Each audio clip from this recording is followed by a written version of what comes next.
trying to hide her small smile at the fatherly glower he sent her way, and wandered deeper into the store. Thea liked the occasional glass of wine on nights she couldn't sleep, and the shop sold a red she could kind of just about afford. Plus, there were these European potato chips that were addictive. She couldn't get enough of them. Paprika flavour. Thea's belly rumbled. Just as she was reaching for the large family-size pack, the hairs all over her body stood on end and her heart raced. Her head whipped to the left, up the aisle, and the bell above the shop door tinkled as someone else walked in. Pulse thrumming hard, Thea pulled her hand back from the chips. All her life, she'd experienced a feeling akin to walking through an electrically charged space when something not good was about to happen. Had they found her? Looking up in the far right corner of the shop where the owner had an old TV mounted to the wall, Thea watched the live footage of the front of the store. There was a man standing at the main counter talking to the owner. Thea heard the old guy's voice rise just as the new arrival pulled a handgun out of his pocket. Oh shit. She knew what she should do, and that was everything it took to not draw attention to herself. Thea was good at being quiet. She could creep up the aisle and make a quick dash for the door and be out of there before the guy with the gun could even blink. Do it, Thea, the survivor in her urged. Masking her steps with the otherworldly ability she'd had for as long as she could remember, Thea was almost at the end of the aisle, ready to make a run for it, get out of there, save her own skin, not get involved.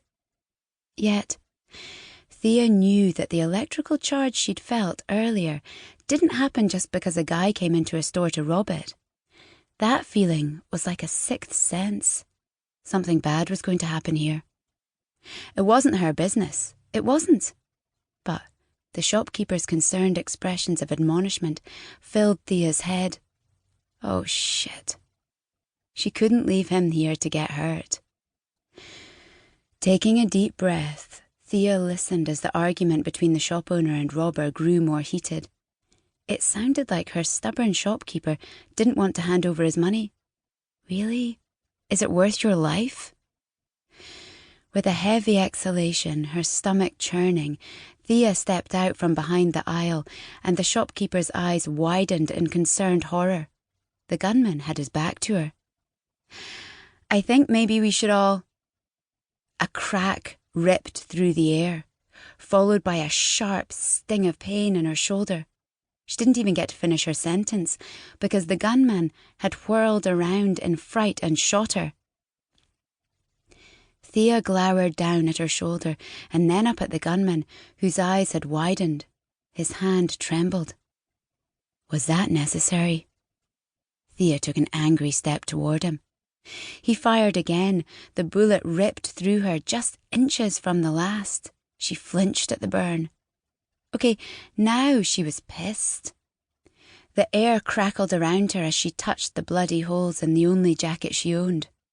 Feeling a little murderous, it must have shown on her face as she looked up, because the gunman wasn't the only one freaking out. The shopkeeper was no longer looking at her like a concerned father. His face was pale with terror. He yelled something, and if Thea had to guess, it was probably along the lines of, "What are you?" or "Demon," or "Monster." And then he scrambled out from behind the counter, slipping on the tiled floor before throwing open the shop door to tear out of there, crying out at the top of his lungs. Disappointment flooded Thea. "Nice," she mumbled.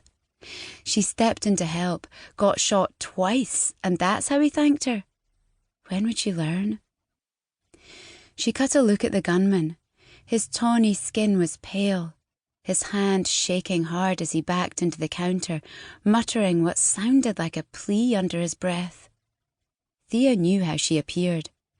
When someone pissed her off, her eyes transformed from brown to a gold so bright no one could ever mistake her as human. Plus...